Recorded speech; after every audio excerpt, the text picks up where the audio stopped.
Hello, everyone. You are listening to Insight. Well, actually, you're watching Insight because for the first time ever, Insight is now a live stream instead of a radio show. I'm your host, Enoch Makungu, head of news here at Raw 12:51 a.m. And Insight is our main departmental show. We discuss politics and the events of the week, or technical for this show and this show only. The events of the sort of basically everything's happened since we went on break. We're going to be discussing Boris Johnson and the Sunday Times allegations. We'll be discussing the Liberate America protests, and also we'll be discussing the Labour Leaked Dossier. But first, I'm going to introduce my fantastic panel, starting with sort of a bit of a legend here at Raw, Joe Spagnoli. Hola. Hello, Joe. How are you doing, Enoch? So, I'm good. How are you, Joe? How have you been? I live in Shropshire, so lockdown doesn't make a single bit of difference, but it's going to continue for several months, so make the most. Well, maybe not. We've been hearing some reports from government. They're planning on easing lockdown as soon as May 11th, so we'll be talking about that a bit later. Joe, I heard you've been nominated for an I Love Student Radio Award. Yeah, I've heard about this as well. I also heard that you've been nominated for exactly the same one as me, Enoch, so now we're competitors as well as friends. Yeah, we've got nominated for the Spirit of Student Radio Award. I didn't know the Spirit of Student Radio was shouting, swearing and contentious opinions, but apparently that was enough to get me a nomination. Many thanks to Luke Edwards, who wrote my entry. Many thanks to the wonderful people over at Raw who've been able to enable this obsession for the last 4 years. Who knows if I'm going to win? To be honest, I'm just grateful for the nomination. And good luck to you as well, Enoch. You know what, Joe? It's honestly just been the same list as you when it comes to Student Radio Prize. You're one of the best presenters we have here at Raw. So you're too kind. Now, speaking of best presenters we have here at Raw, I'm going to bring in Johnny Jenkins. Hello, Johnny. Good afternoon. How very kind. How are you, Enoch? I'm good. This is very odd for me, Johnny, because I'm as long as I've been doing radio, I've always been going on your show, and this is the first time I've ever been on mine. Oh, it's great to be here, and we've swapped our roles a little bit, but thank you for having me. Yeah. All right, I'm gonna bring in Noah Keate. Hello, Enoch. Hello, Noah. I'm good. How are you? I'm managing, coping as we all are in the coronavirus lockdown, but trying to keep myself amused. So, I mean, from what I've seen, you've been working on. I swear, every time I go on Twitter, I find a new article written by you. Yeah, no, I have a lot of opinions. That's very good for if you want to write away. But no, I try and limit myself to only one a day, maybe sometimes. All right. Speaking of articles, welcome Arthur. Arthur, welcome to the stream. Hello. Hi.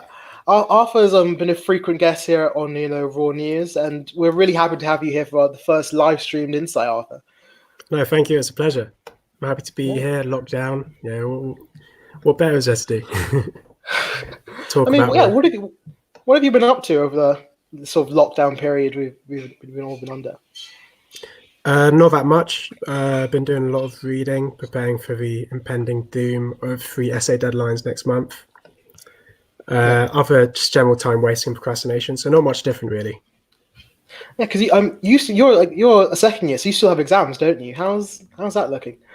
Well, exams, a lot of them have been replaced by summative assessments, and some of them have just been made into like weird take-home exams where you get they're like a weird open book variant. No one really knows what's completely going on, so I guess I'll just see.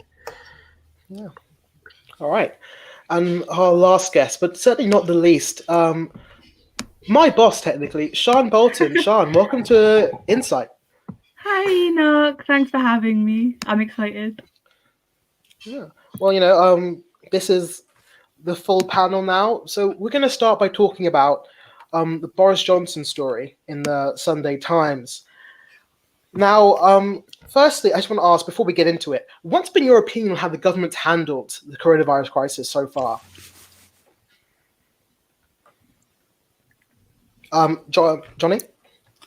It's a mixed bag, isn't it? Because in a way, the government haven't really been running this crisis. It's the experts, the scientists, the medical experts that are running it. But there's still plenty of questions because a lot of the time the government say we're following the science, but there is a real variant when it comes to the science and many different sciences you can be following. I think on the whole, this was before I'd read the Sunday Times article, I thought on the whole, the government were handling this fairly well. They're certainly pumping a lot of money out. They seem to be prioritising the current situation rather than the future economy after this. But having read the article in the Sunday Times yesterday, I'm not too sure. It's shaking things up a little bit for me. Joe, what do you think about the government's handling? Well, it's funny, the last time we spoke together about this on Raw News Media, Enoch, it was before the lockdown was actually introduced. It was the last week of term, and we were contemplating whether the country should go into lockdown, should we close the borders, should we stop flights coming in and out? And the answer in the studio was unanimously, yes, we should. We should have been acting more than we were. So we were sceptical of the government long before this article from the Sunday Times came out. I think I'm very much in agreement with Johnny that from the economic side, I've been actually kind of surprised by how well Rishi Sunak has responded to the crisis, the amount of money that he's been willing to pump into this, even though a lot of the reparations are going to be loans as opposed to grants to small businesses, to self-employed workers, etc. However, in light of this Sunday Times article, which might just be the most damning indictment of a prime minister I have ever read, my opinion has gone very much down low. I think the government's handling of this has been, quite frankly, abysmal. Yeah, that's powerful words from Joe there. Noah, do you agree? I think the government's handling of the crisis reflects its mixed nature. You're encompassing the health, the economy, the Home Office. Every single government department is affected by the coronavirus pandemic, and it almost makes you think whether there should have been a department for coronavirus in the same way there was a department for Brexit when we were leaving the European Union. I think in terms of money, obviously in the short term, businesses will appreciate the coronavirus job retention scheme where the government basically pay people's wages. But in the long term, that's going to be very damaging for the economy. And it's our generation that are going to be paying back these billions in debt. You know, our national debt is already £2 trillion and it's only going to go up. In terms of the health advice, obviously I'm pleased that they are looking to science and scientists are appearing at press conferences, but ultimately it has to be the government that make the final decisions regarding the UK entering or staying into lockdown. And I'm slightly worried that the government are trying to defer advice and decisions to scientists to prevent politicians taking accountability for things that go wrong. As for the lockdown, I feel we were a week or two too late going into the lockdown. I don't like the lockdown, but I realise that it is a necessity to try and contain the spread of coronavirus. And I think if we'd gone into the lockdown a week or two earlier, we may have been able to leave it earlier because the virus wouldn't have been allowed to spread to the extent that it has. Thank you, Noah. Arthur, do you agree? Arthur, do you agree with what Noah's saying there? Yeah, I do largely agree. The government took way too long to respond. Even if we went to lockdown a week earlier, there probably would have been thousands less deaths, possibly even more than that. One of the striking things from the article is that we knew that this disease was going to be, it was going to be a threat. Scientists were reporting from China, mid-January, early February, saying we should really be concerned about this. We should be making preparations. But much of the government, especially Boris Johnson himself, who skipped various COVID meetings, who went on a 2-week holiday, he didn't seem that worried about it. In his mind, it almost seemed like, it was like, well, this virus is a China only thing, it's an Asia only thing. It probably won't affect us. We'll be fine. And even then, there's a widespread sentiment that it was little more than a flu, and that led to many people not being concerned about it as they should have been. So I feel like it was, this mixture of just general dysfunction and hubris have led us to the current situation. And if the government, was paying attention from the outset and, opted to act in a decisive way, from even, mid-February, we would have been in a much better position. Yep. Well, I mean, let's just talk about the Sunday Times report, because as we can see here, as you said, damning details, 35 days wasted, Boris Johnson missing 5 COBRA meetings on the actual report. The government thought mass deaths were unthinkable. Pandemic preparation was knocked off by no-deal Brexit. I mean, let's be Joe. Let's go, Joe. What do you actually? This is a damning report, right? How does the government survive this? Chilcot did not come close to what this report has done, and yet it's a completely private thing through the Sunday Times. It's not even a government-sanctioned report, which is just incredible. Let's just go through some of the immediate errors that the government have made. Pandemic planning, the threat of a pandemic, which was labelled as the biggest threat facing the UK in 2016, owing into the Cygnus report that the Sunday Times details. We've had 4 years since that report was put out, and the pandemic has hit this country worse than we could ever have imagined. How Matt Hancock basically brushed off the threat that the pandemic held for the entire country. The PPE stores, which apparently we've of course sent personal protective equipment over to China, which is not WHO standard. Now, the government have refuted this, saying that it isn't part of our already dwindling PPE stockpiles. Nonetheless, whatever the case, the UK had 2 entire months, February and March, to reach out to acquire PPE for the medical staff of this country. They did not take up an offer from a British manufacturer until April the 1st, which quite frankly is abysmal. The lockdown, which we've already said should have been introduced maybe 10 days earlier than it was, not just from the country, but also from, for example, one of my specialties is sports broadcasting. For example, the English Premier League taking about 2 weeks too long to put matches behind closed doors or to suspend the season. Let's not forget the 5 Cobra meetings in a row that Boris Johnson missed about the coronavirus. Now, Michael Gove came out with a statement saying that he did not miss these, and then later that day says, well, yes, he did miss these, but it's not actually a problem. Well, which one is it? Quite frankly, if you're prepared to lie about the fact that he missed 5 Cobra meetings, then chances are it is a problem that he's missing 5 essential Cobra meetings for this country. It's an absolutely damning indictment of the government, and to be honest, if it was any other party or any other circumstance, this would be a resignation matter for Boris Johnson, because his name is front and centre in the criticism of this report in the Sunday Times. I mean, Sian, do you agree? I'm the first one to say, like, I'm really bad with watching the news and keeping up with the news. But I originally was really positive of the government's response, mainly because I was just glad we were eventually going into a lockdown.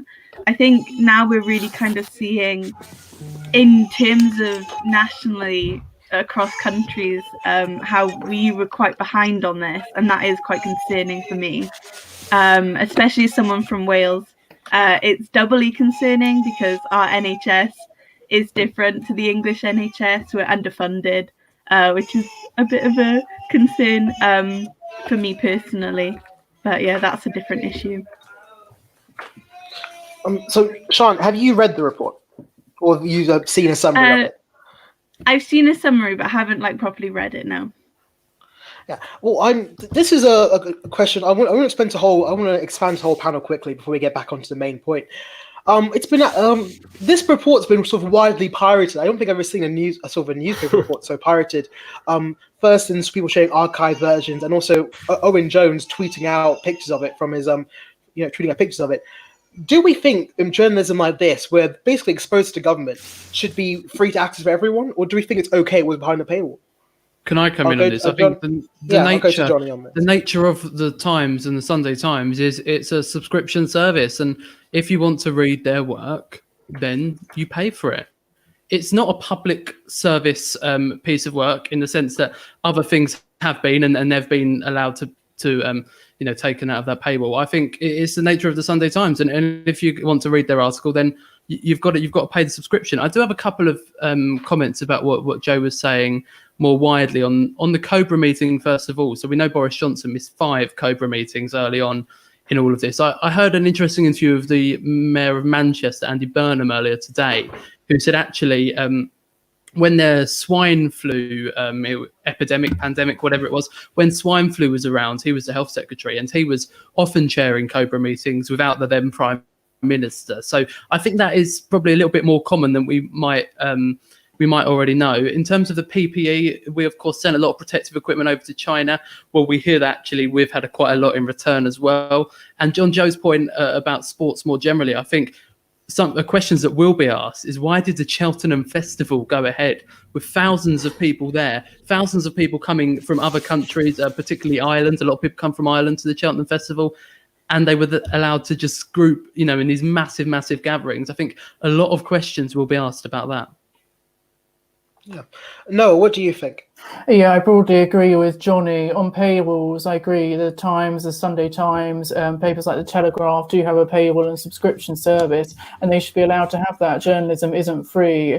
To research and write good articles does cost money. And if an issue was serious enough, like this Sunday Times story inevitably was, other outlets like The Guardian or Evening Standard or BBC, which are free for everyone to access, or even Raw News, would definitely cover it and ensure it received adequate coverage, so that people that weren't subscribed to the Sunday Times, for example, did receive it. On the issue of Boris Johnson, I'm going to be a bit more sympathetic to him than other members of the panel are. With regards to COA meetings, as you say, it's perfectly normal for other members of the cabinet to chair them and to influence them. The Prime Minister is first among equals within the cabinet. We aren't in a presidential system. I think the more important thing is the Secretary of State that was chairing them, in this case Matt Hancock, is in regular communication with the Prime Minister. I also think he should be allowed to have holidays as well. Do we really want prime ministers that never take time off or never have a chance to go to Chequers and work from there? And then on the issue of PPE, we certainly sent hundreds of thousands of pieces of protective equipment to China.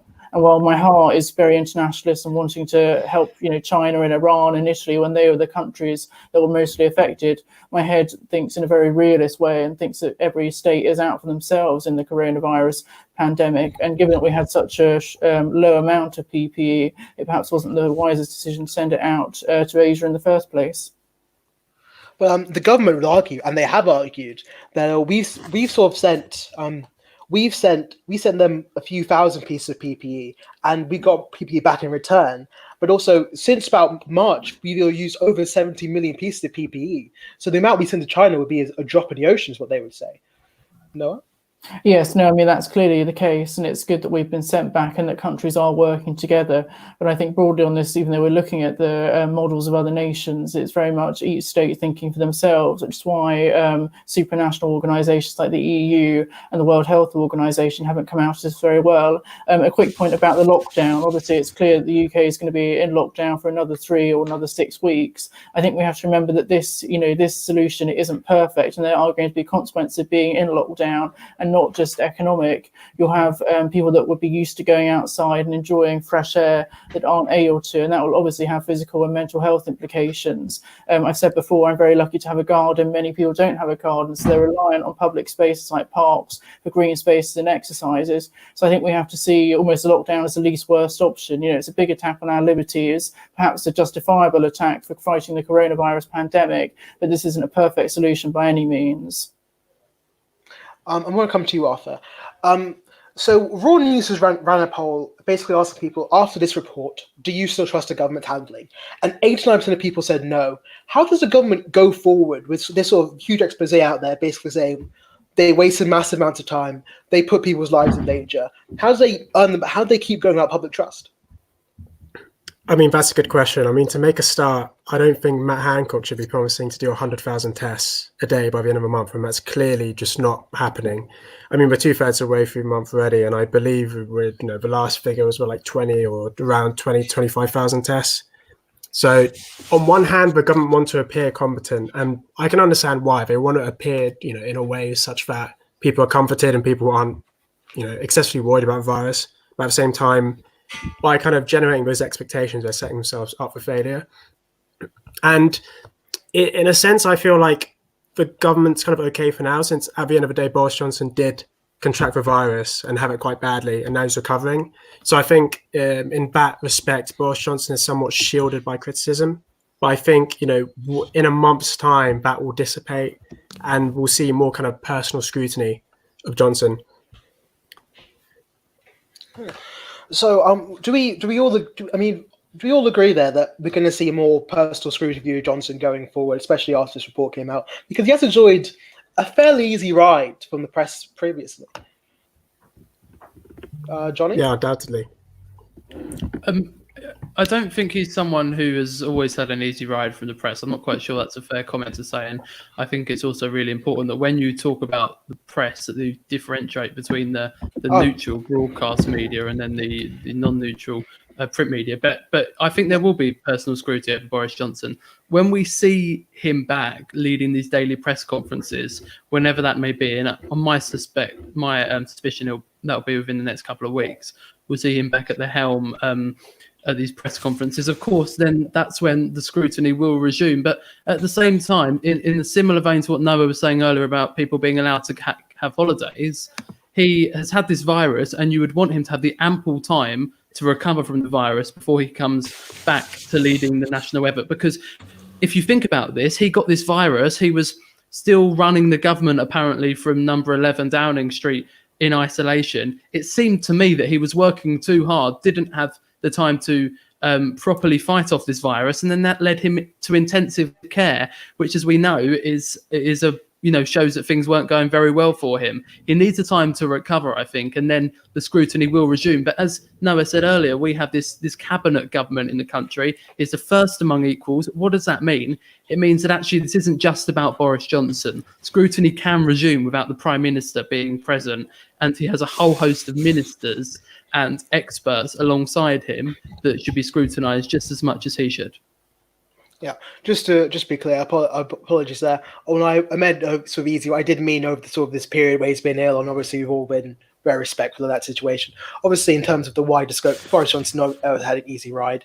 Joe, I'd like to come to you. How does Boris Johnson go forward from this? Well, personally, I'll just, on the nature of personal scrutiny, I think the report's far damning of far more than just Boris Johnson. It extends to Matt Hancock. It even extends to Dominic Cummings. It extends to the likes of Chris Whitty, who, according to the report, was somewhat of a proponent of the herd immunity tactic that the government has continually stated was never their intention. However, the report repeatedly insists was. As for how Boris Johnson moves on from this, it'll be very interesting to see how he responds once Parliament finally restarts. Of course, a brand new opposition in the form of Keir Starmer's Labour Party.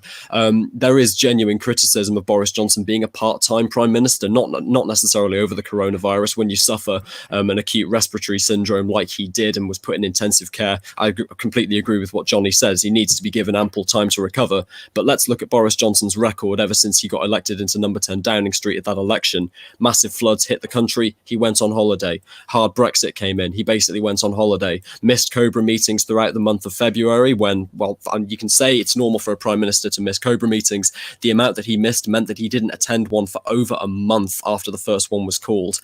This isn't something you can criticise him for, but when you look at how the mismanagement of the coronavirus scandal has hit the country, Boris Johnson is set for massive personal scrutiny of, quite frankly, being either asleep at the wheel or nowhere near it for the vast majority of his tenure so far. I want to move on to the other big Sunday Times report, which is that there are now calls within the government to start easing lockdown as soon as May 11th. Panel, what do we think about this? Sean, I'll go to you. I don't think it's a good idea personally. I think we've seen in China and other countries when lockdowns have been eased, the virus will just come back. It's got such a long incubation period. I think that's a really, really scary idea, and I personally would rather stay in lockdown for as long as need be. We've lost Sean. So. Noah, I'll come to you. What do you think about this sort of potential lockdown ending? Yeah, I don't think we should come out of lockdown in May. Obviously, I wish we could, but, one has to be realistic and look at the situation as it is and not how we'd like it to be. It's clear that even though sometimes the amount of new deaths reported is going down, we're still seeing 400, 500 deaths per day. So it clearly wouldn't be wise to ease the lockdown measures yet. I think even when we do it, will be very much a gradual easing from lockdown, as we're seeing in across Europe and places like Germany. I think for the moment, the focus has to be on getting adequate protective equipment, not just how much we get into the UK, but how much is required, and along with testing as well, just so that we know who has had the virus, who has the virus, and ensuring that NHS staff that treat patients are not actually infecting them or being infected themselves. One area, I'll just give one more bit of praise to the government, is just in the hospitals. We can see how long infrastructure projects can take in the UK, like HS2. You had the Nightingale hospitals and new hospitals in London and Birmingham specifically opening to deal with coronavirus patients and actually not being overwhelmed so far. And I think it's impressive how how quickly those were constructed and implemented given the crisis. Yeah. I'll send a question to everyone. What do we think about lockdown potentially ending as soon as May 11th? Joe? Oh wait, no, Johnny. Johnny has a word. I don't think my opinion, in fact, any of your opinions, with no offence to you, matters when it comes to easing lockdown, because we don't have the expertise to make that decision. The only people whose opinions matter on this topic are the chief medical officer, scientific advisor, and those other experts that we see at the podiums in Downing Street. Look, I would love lockdown to end now and this to all be over. But at the same time, if I have to be in lockdown for the next 2 months to save lives, as we keep being reminded, then so be it. Whilst we can all say, oh, I'd like lockdown to end now, or actually I think it should be extended, our opinions don't really matter. And I would hope that, you must remember they are just opinions, and the actual knowledge and the actual experts' views are far more important. Joe, do you agree? I mean, absolutely echoed it. It goes without saying that whatever we say here isn't going to influence government policy whatsoever. But what I will say is that if it is the advice of medical professionals and scientific professionals, experts when it comes to infection vectors, that the lockdown should continue, then it should. People can say we've had enough of experts all we like. So far, the experts have been correct. Just going back to the Sunday Times report, the amount of instances where the scientific community were raising alarms with the government and they were either flat out ignored or just those fears were quashed by the likes of Matt Hancock. No, we need to start listening to them now. It's already too late to save thousands of lives, but we can save thousands, potentially even tens of thousands more, keep the lockdown going for as long as it needs to. I mean, I'm not an expert when it comes to this, but right now it doesn't look like the conditions are right for the lockdown to be ended, probably not even eased over the next 3 weeks or so. All right, Arthur, I'll give the last word to you, then we'll move on. Just 2 points to make quickly. First, a few weeks ago, there's quite a lot of talk in the papers about what potential an antibody test would have. So we'll be able to see if people, not if people have the disease at the moment, but if people had the disease at any point. Now, obviously, we've only known about the disease for a few months. So a lot of scientists were suggesting that potentially a lot more of us could have had coronavirus have been asymptomatic. So if it turns out that, say, like a quarter of the population, or even like half of it, has already had the disease, but most of them didn't have symptoms, then that would drastically change the conversation about the lockdown. We could potentially leave it much earlier. My second point is that I agree that at the moment our utmost priority should be, preventing the spread of a virus, and limiting deaths. At the same time, if we stop the economy for so long that when we try and start back up again, there's no economy to come back to, then we would be in a very bad situation.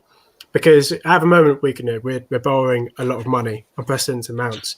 But if we try and restart the economy, but a lot of firms just kind of crumble over the several months where they've been inert, then you could have a situation where we wouldn't even be able to have the means to even start paying off those debts. And there could be an extremely dangerous situation. If there's an economic crash and then the virus came back, then we'd be even in a worse position to deal with it.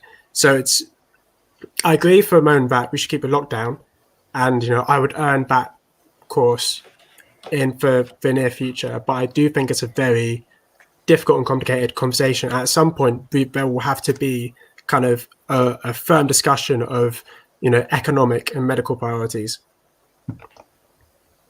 All right, thank you, Arthur. Now, speaking about people who want to end lockdown, Donald Trump has been tweeting recently that he wants people to liberate certain states that have been put themselves in we have now full stay-at-home orders, and he's sort of had the whole coronavirus situation more generally has been criticized. Let's start more general conversation. Joe, how has Donald Trump been doing handling coronavirus?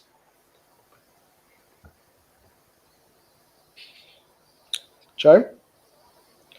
It's a nice thing to see Donald Trump keeping up the spirit of the Boston Tea Party over 200 years on, liberating the country. I think it's funny that for a virus that originated so strongly in Wuhan province of China, the USA is now labelled as the new centre of the epidemic in terms of the cases, although I believe the UK is on course to have a higher mortality rate, so it's not like we get off lightly. I think just, again, I'm not going to criticise too much about the US government because ultimately I don't know enough about their response by comparison to the UK's, but it's been pretty damn poor across the board. And I'm not going to lie, when I first saw this Liberate America movement, I thought it was a troll. I thought it was either Trump's account had been hacked or it was just something that had been made up by someone. I didn't think for a moment that the president of the United States would be encouraging people across the country to rise up and end a medically induced lockdown for a pandemic. Then, of course, I remembered who currently occupies the White House, and it began to make a lot more sense. I have not seen the details of this anywhere near enough to give you a cogent opinion. But yeah, very disappointed by and large. I'll come to you, Noah. What do you think about Donald Trump's handling the situation? Well, just you've been talking about it, I've been thinking maybe it's just part of his election strategy. In 2016, his whole election strategy was defined by making America great again and freeing Americans from the alleged deep state that was preventing them from being, acting as they wanted to. And that seems to be a repeat of what he's doing now. It's interesting that he's calling for liberation in both states that have Democrat governors and Republican governors. So across the board, he's almost just calling for Americans to defy what their states have told them to do.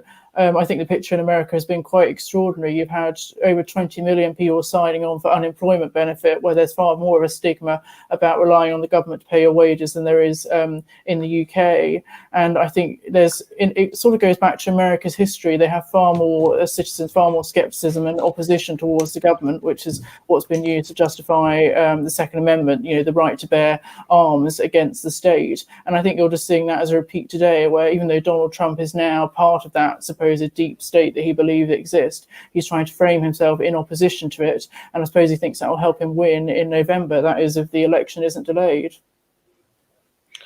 Sian, what do you think? I think particularly in America, we see the fear of the economic long-term impact of this is for some people a lot stronger than the fear of the virus, that they're willing to risk their short-term health just to continue working and to continue their lives as normal. And I think that's not the best idea, but I think it is something that we really do need to consider. It's such an individualistic society that the entire idea of a lockdown and stay-at-home orders is almost at the antithesis of what the US and their political culture is built on. Yeah, well, to bring it to sort of hone in on your point there, people being worried about the economic damage and loss of jobs. The Liberate America protests, as sort of these little groups have popped up across various states in America, demanding the end of the stay-at-home orders to allow them to go back to work, essentially. What do we think about this sort of? Johnny, I'll come to you. What do you think of this whole movement? Well, they're nutters, aren't they? They're up there with 5G conspiracy theorists and flat earthers, as far as I'm concerned. Absolute nutters, thinking that they know better than the experts and they can just end a virus by going out, grouping together without masks and, not distancing from one another. Well, they're going to get the virus, aren't they? As soon as one of them gets it, they'll all get it. And then they'll soon realise how serious this is. What Noah was saying about the election is interesting because, of course, the 2020 election is coming up, and I suppose in a way it's unfortunate that this has happened within an election cycle, because you have Donald Trump holding the press briefings, which I must say are an absolute circus, aren't they? But if you watch him hold these press briefings, he sees them as election rallies, and that just can't work. And so no matter your criticism of a government in the UK, I mean, you've only got to have a look across the pond and think, actually, it's not all bad here. I mean, yeah, this whole idea of Liberate America, people, as you said, being nutters, obviously I don't have an opinion on it. It's especially something that they're effectively endorsed by the president. Joe, I'll come to you on this. I mean, we've been talking about the questionable endorsements from Donald Trump ever since the first Republican primaries back in 2014. So let's not even open that particular can of worms. Just on the medical point, obviously gathering people together in open spaces is not necessarily good conditions in the circumstances of a global pandemic. When it comes to this anti-establishment, anti-deep state attitude that Donald Trump has taken, it's interesting that that's kind of been it's very central to Republican philosophy, but it seems to have been a crucial rhetorical point ever since he was first elected. The idea of like increasing freedom when actually, I mean, talking about the deep state in the USA, when you're spending 10 times, well, you're spending more on your military than the next 25 countries combined, then quite frankly, I think the USA is a deep state when it comes to funding from the taxpayer. There's not really a huge amount more to say about this. I completely echo Johnny's attitude where, I mean, I've been very critical of the UK government so far in this on this broadcast. When it comes to the US government, that's just a completely other level of stupidity. And let's not forget that the US is now the center of this epidemic. What more can you say? Well, hopefully a lot more. We've got 20 minutes. Arthur, what do you think about this? Well, I've got to be honest. If there's one thing that Trump is quite good at, it's that mobilizing the troops, not actually troops, but you get what I mean, for proverbial troops. When I first heard, reports coming out of the US of, for example, in New York, there'd been loads of the virus had a really bad impact. I assumed that this was going to damage Trump irrevocably, but like there was no I had a lot of difficulty imagining him winning the election later on in the year if this virus continued to wreak havoc. But at the same time, he's kind of made this into a culture war. He's subsumed the virus under the culture war. Now he's, by kind of pinning himself to the kind of Liberate America movement, that has become a kind of it's kind of become like an image which he can use to mobilize the base. So in a sense, he's made what should be a massive negative, which is a virus that is infecting and killing thousands of people, on an unprecedented scale, and social disorder and etc. He's made that into a culture war, of which he's put himself on one side, and and through this he's kind of generated an opponent. So even though, again, you have this virus wreaking havoc, through that you still have the establishment of a culture war, whereby which Trump can kind of mobilize his voters come the election. And now, in terms of the implications for the health implications, that is very dangerous. It's never a good idea to have like a public health issue become the subject of fierce cultural debate, since then there won't be a consensus, more difficult implementing measures. But in terms like a pure cynical political measure, it's quite effective, and we'll see how it plays out in the election later in the year.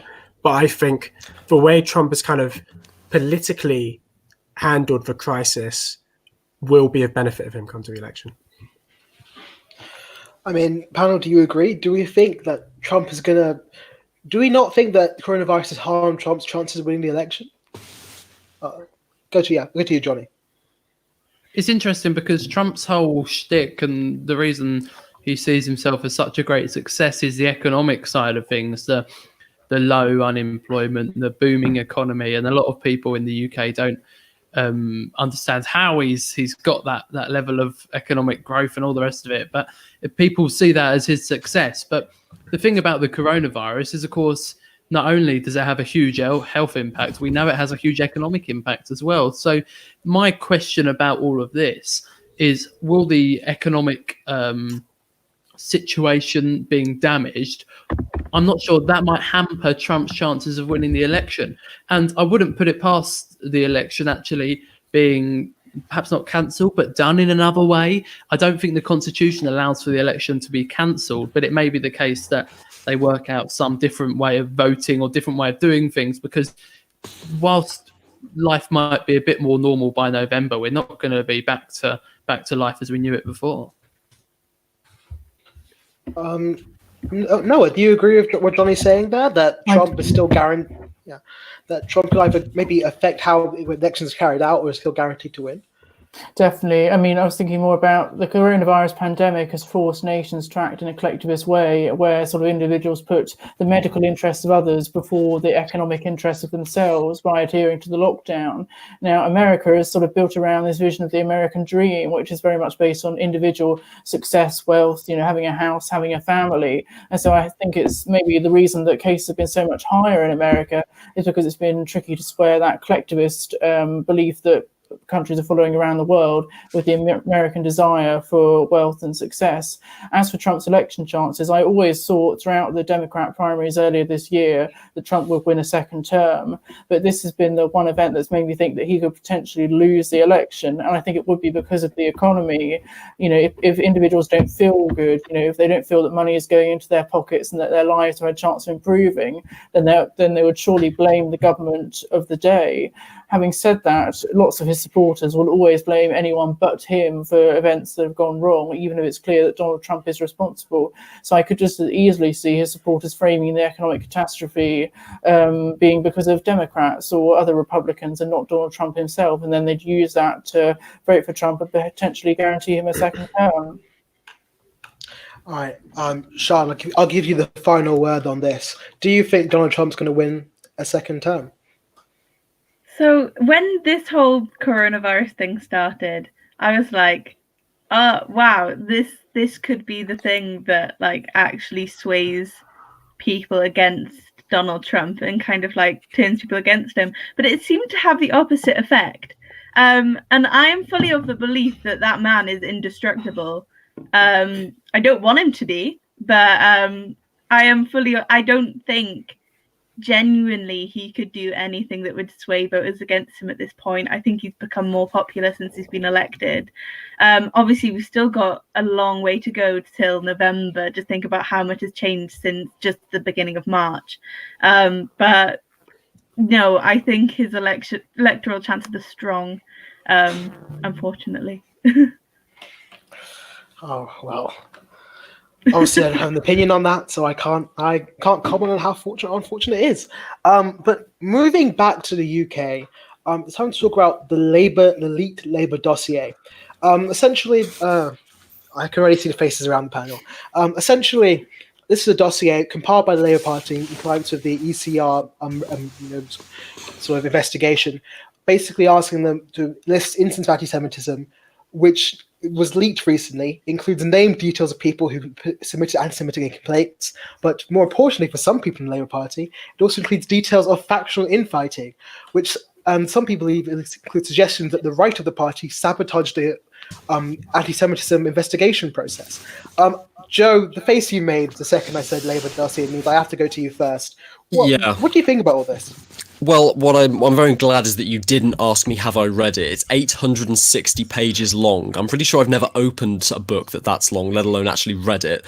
When it comes to the election sabotage allegations, I haven't actually read them myself. However, it's interesting that they detail an awful lot about the 2017 election, where it seemed at the time that the right of the party were towing the party line in order to, lead ultimately to what was a hung parliament for the Conservatives. And there doesn't seem to be many details about the election that's just been. Maybe this report was drafted before that election. The length of it would indicate that's the case. As for the anti-Semitism complaints and the fact that now the people named are going to probably pursue legal action against the Labour Party, which will have massive financial ramifications, it completely undermines Keir Starmer's election position of let's bring the party back together, when Labour's infighting has now broken out to, I was about to say more than it has over the last 4 years, but let's be honest, it's been infighting for that long, if not even longer than that. It's a horrendous start for Keir Starmer, although you can't necessarily blame him. What I find interesting is that this whole report was commissioned by Labour's General Secretary Jenny Formby. Is it normal for a report to be commissioned by the General Secretary like this? I don't think so historically, but of course, if someone on the panel wants to correct me on the matter, I don't. But Arthur, I'll come to you. What do you think about this whole situation? Yeah. Oh, it's brilliant, isn't it? I mean, it just goes to show the extent to which, that factual infighting is just an intrinsic characteristic of the left. Even when there's there's one of the biggest crises that the world has faced over the last several decades is just rating the background. One of the main priorities is, smearing your opponents within the left. And again, I'm not that versed in the fine details of the report, but what I would say about it is that it kind of the mentality of a lot of Corbyn's closest supporters is that the establishment is working against Corbyn at every point, For example, many saw Keir Starmer's establishment stooge. There's some talk about donations he'd received, etc. And this 860-page report just serves to, will hugely fan the flames.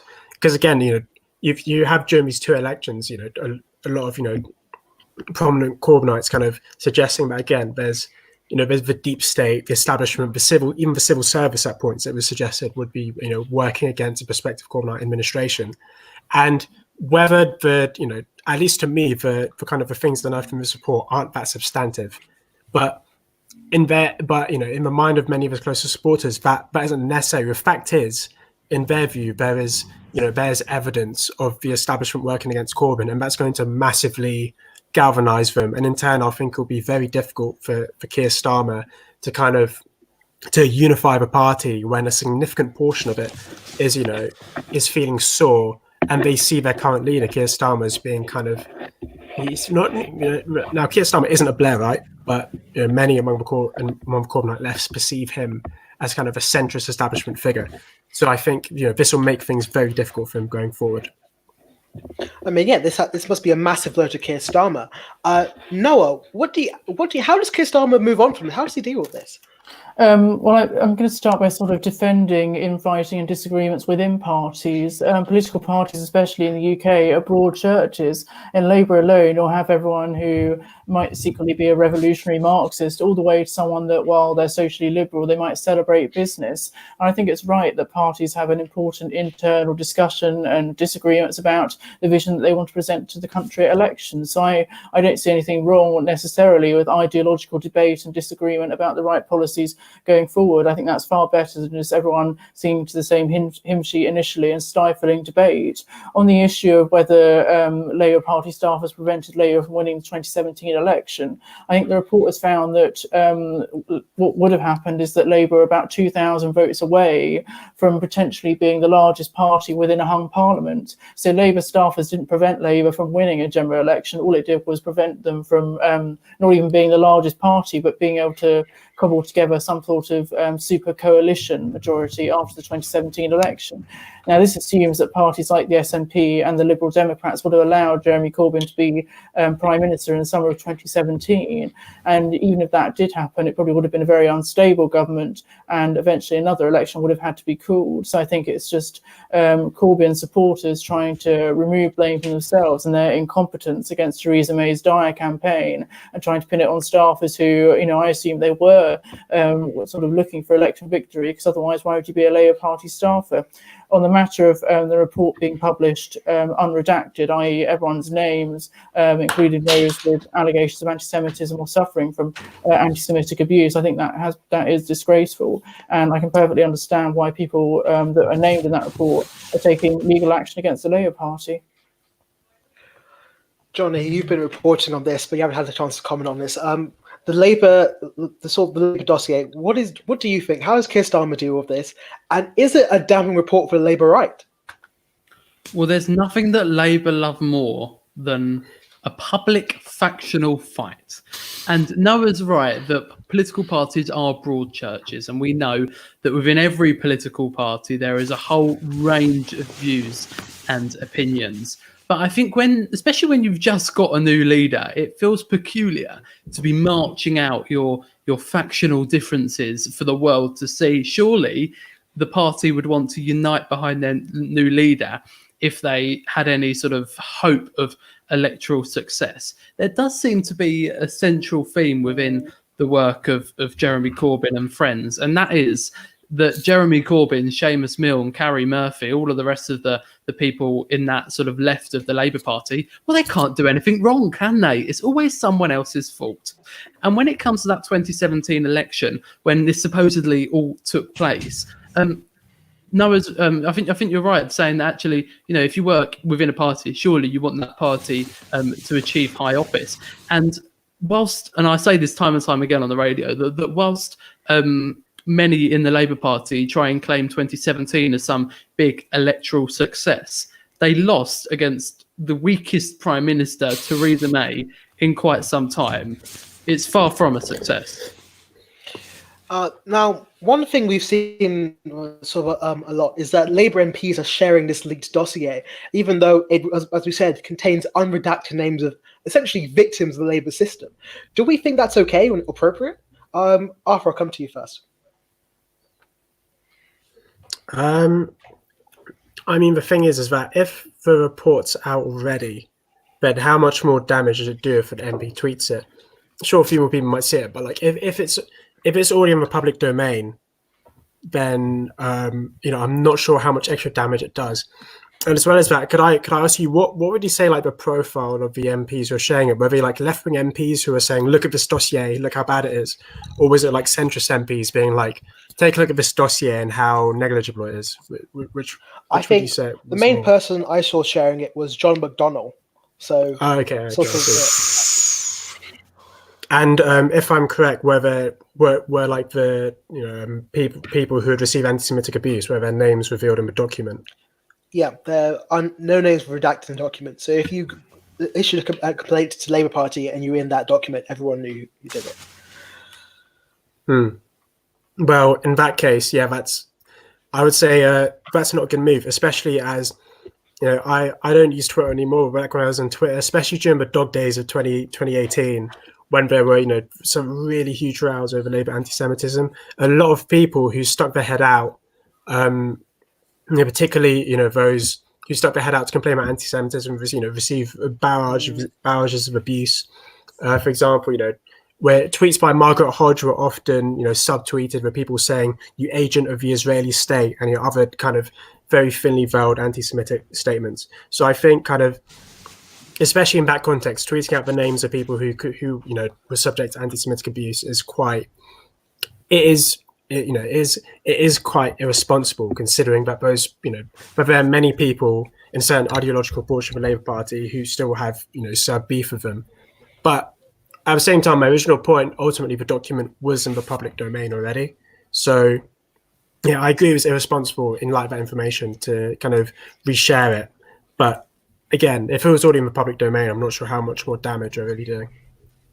Yeah, Joe, I'll ask you the same question. Do you think he was responsible?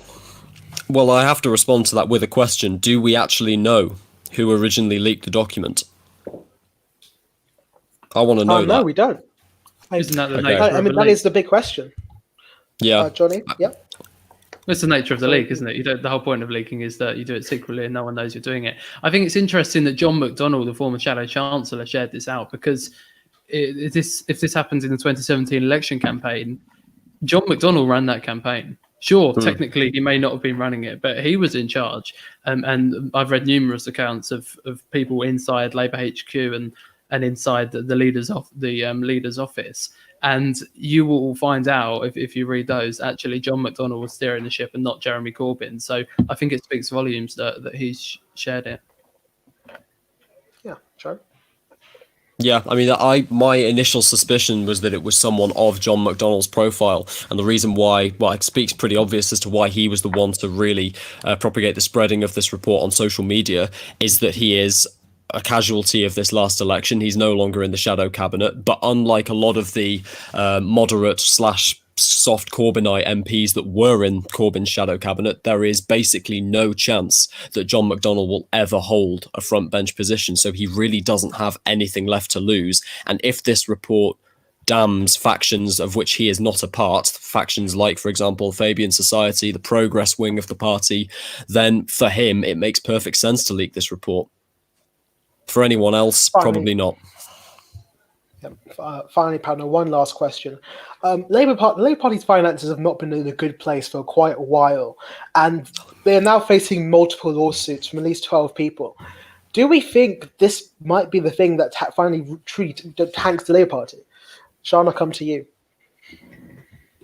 I'm not gonna lie, I don't know enough about that issue to make a proper judgment based on that, Enoch.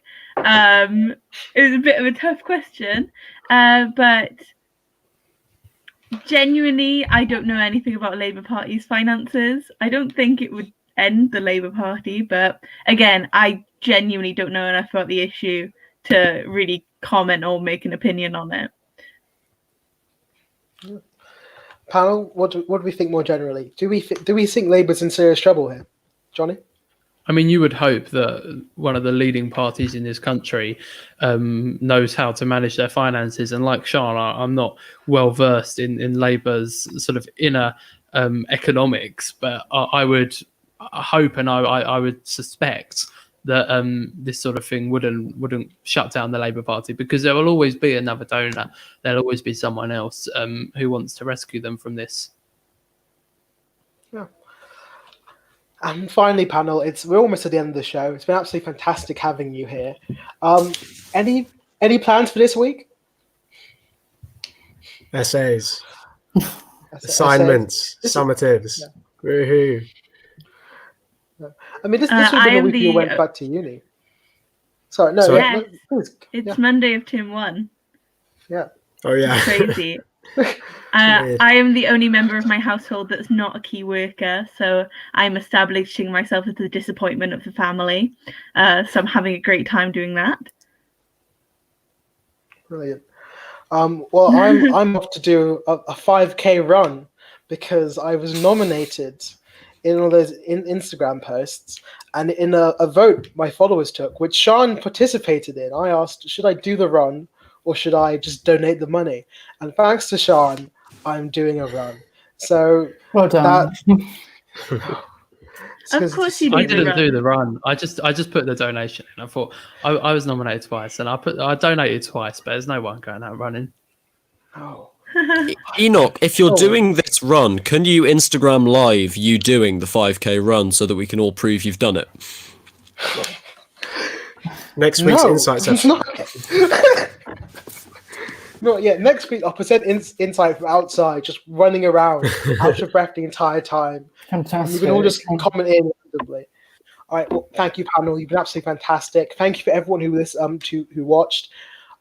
This is a goodbye from me, guys. Bye. See ya. Bye.